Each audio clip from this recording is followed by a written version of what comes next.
Chapter 9, The Mouth Below. Eliza didn't speak for 2 days. Her parents were concerned, then alarmed, then quietly scared. They spoke in whispers over the phone, scheduling doctors, suggesting rest. But Eliza wasn't tired. She was aware. Every creak in the floor. Every breath at night. Every thread that tried to sneak its way back around her. She didn't sleep. She watched. Because something was sewing again. And it had found a new way in. The threads weren't just around her ankle or wrist anymore. They showed up in the corners of her ceiling, swinging like spider silk. They crawled out of air vents. One slid out of the faucet when she brushed her teeth, glossy, wet, and writhing. She burned it with a lighter. It screamed. She didn't stop. The trapdoor was still covered, bed and dresser stacked high, but every morning, she'd find one thing off. A nail removed. A leg of the dresser tilted. Her bed moved an inch. Just enough to show something was trying. Clara no longer visited her in dreams. That terrified Eliza more than the nightmares had.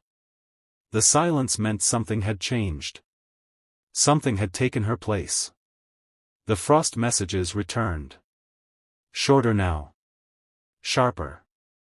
Feed. Then. Teeth. Then. Mouth. Eliza finally snapped. That night, she brought the hammer. Pulled the bed away. Yanked the nails out herself. Opened the trapdoor for the last time. She climbed down the ladder into the red glow. The bulb was broken now, but something pulsed underneath, sickly and warm. The air was thicker, laced with that iron smell. The mirror was gone. In its place, an open tunnel. Oval-shaped, dripping with thread. Like the throat of something enormous. A mouth. She stepped inside. The tunnel swallowed her.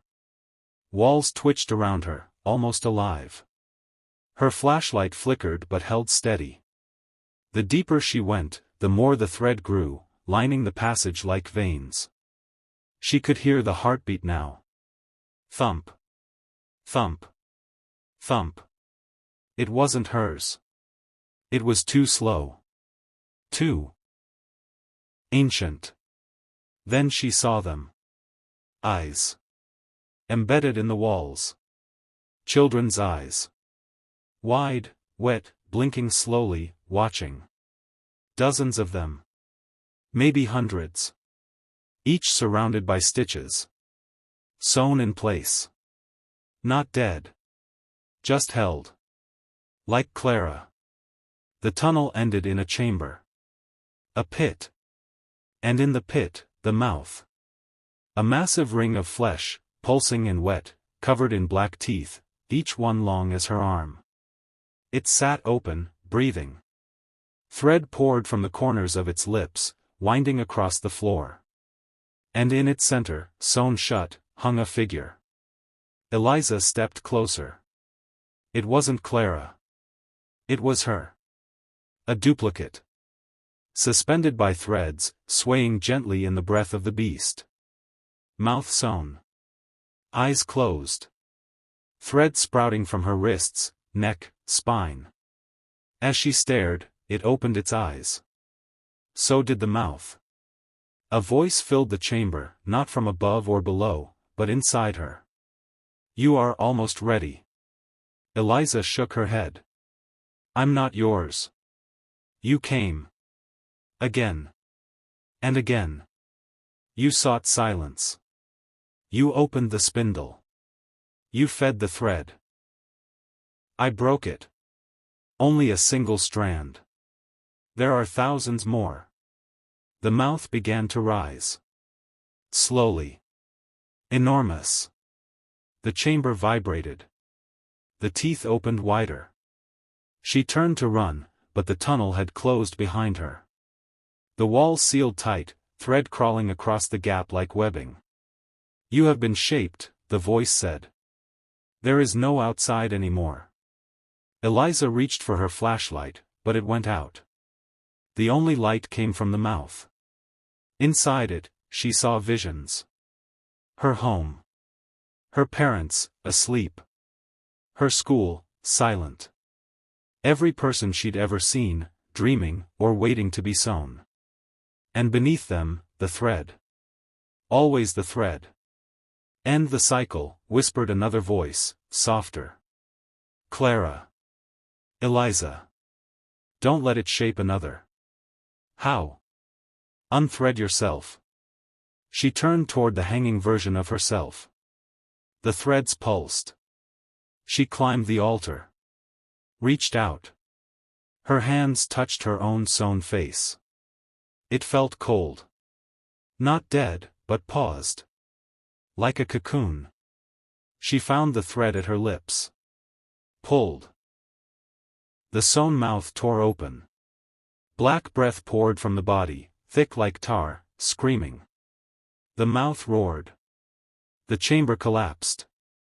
She woke in her bed. No thread. No frost. No trapdoor. But her hands were bleeding. Black ink soaked her sheets. And on the wall beside her mirror, a single word was written in the blood thread. Choose. Chapter 10, The Bone Spindle. The word was still on her wall when Eliza woke. Choose. The mirror no longer reflected her face. Just fog. Behind it, shapes. Moving. School was a blur. No one looked at her. Or maybe she was no longer really there. She touched a glass window and saw her reflection blink out of sync. When she got home, the word on the wall had changed. Choose, stitched or stray. That night, she dreamt of a hallway. Not the one in the tunnel. This one was pale white, the walls lined with endless needles suspended by thread.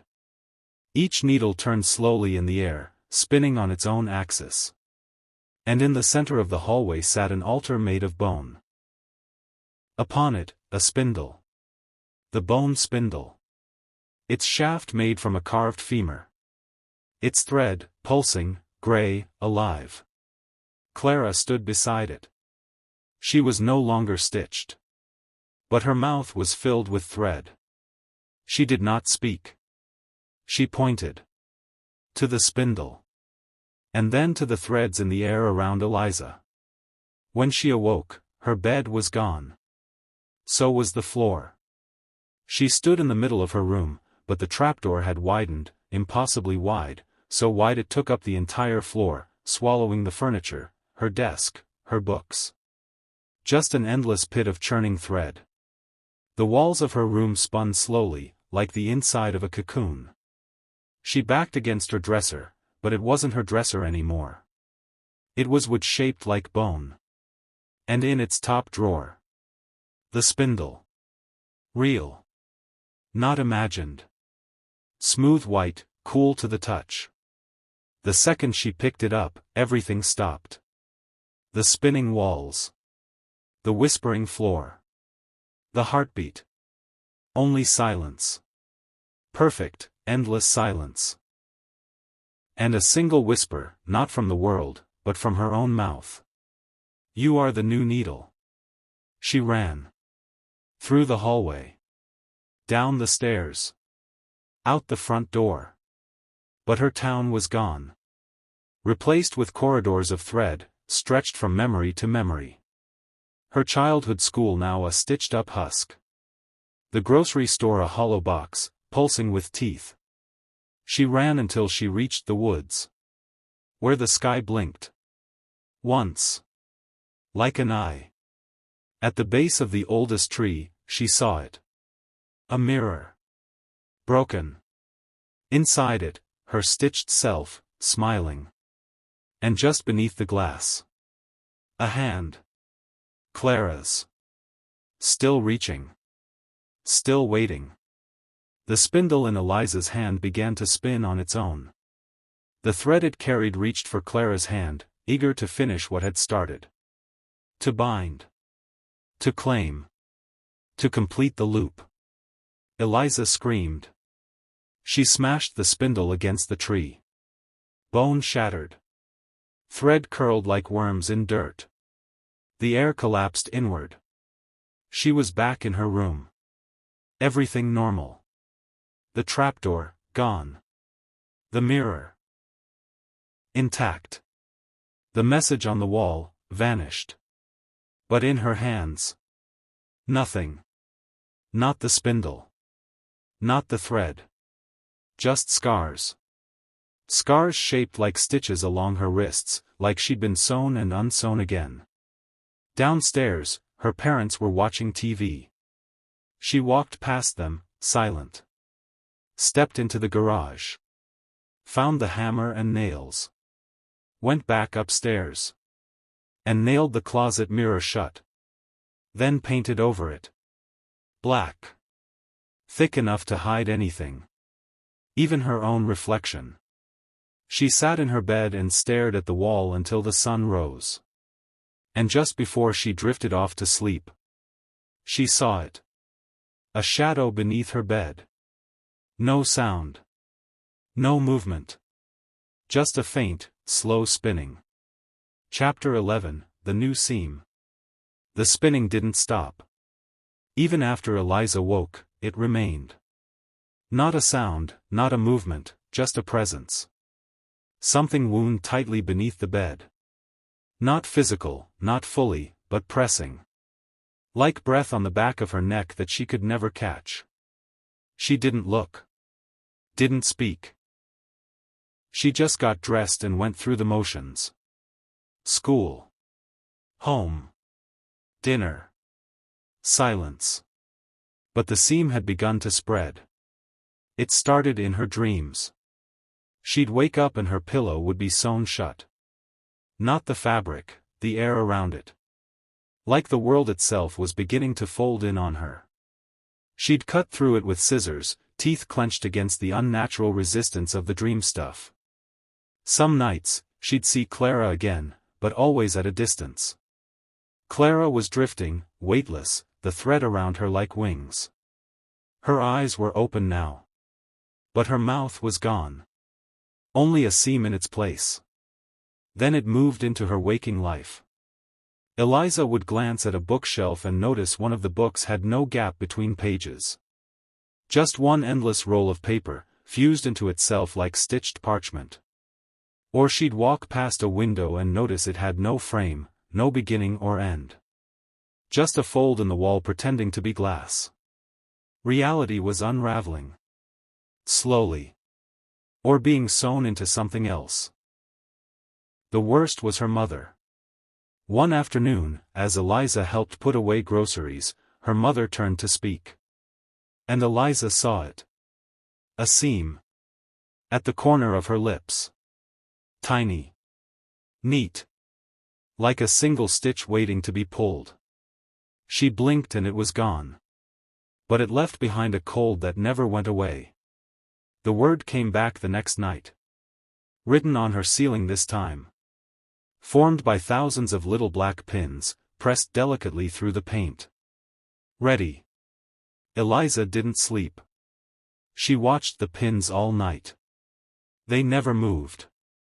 But by morning, they were gone. Not fallen. Not removed. Just absorbed. The ceiling was smooth again.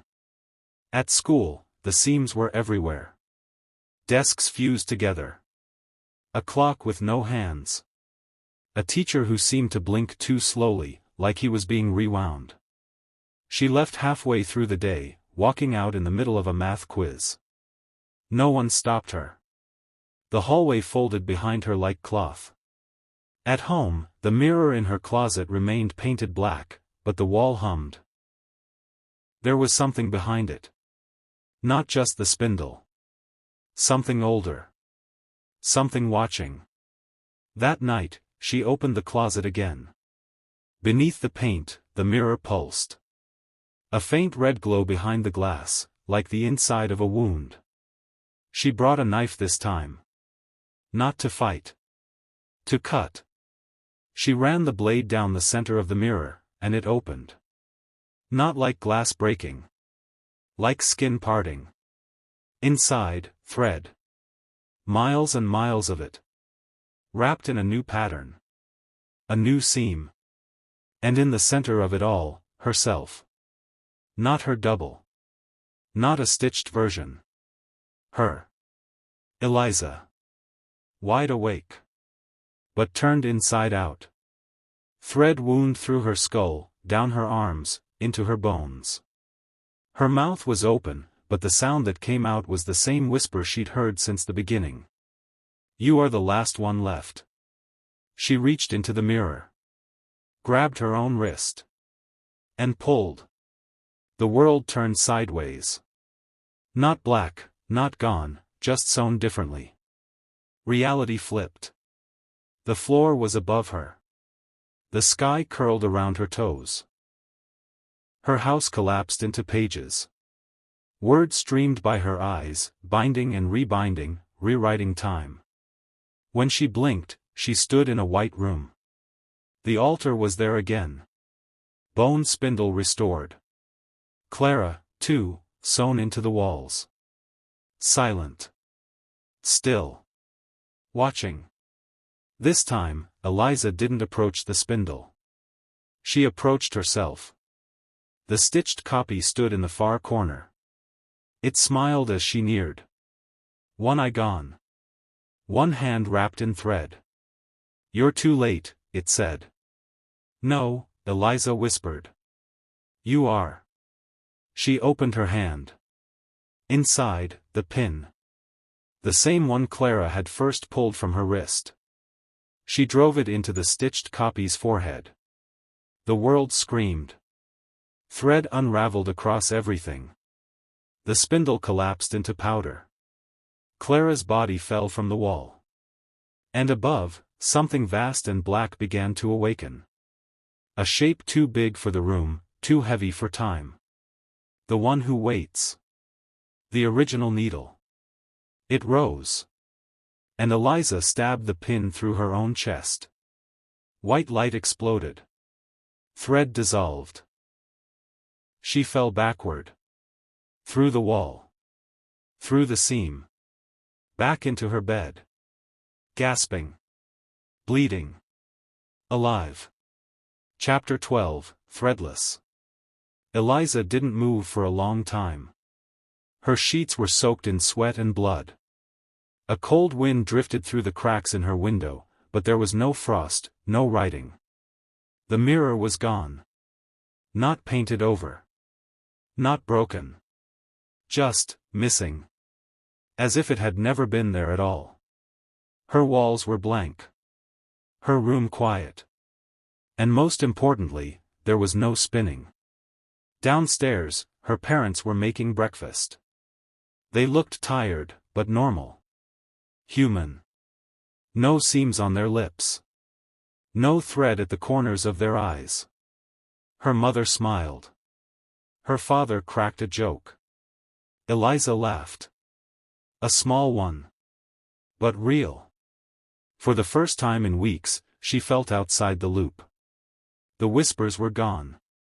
The tugging sensation behind her ribs had vanished. Even the scar at her wrist had faded. She felt threadless. At school, she passed through the hallways and saw color. Not blood red or death gray, but actual color. Posters on lockers. Artwork on walls.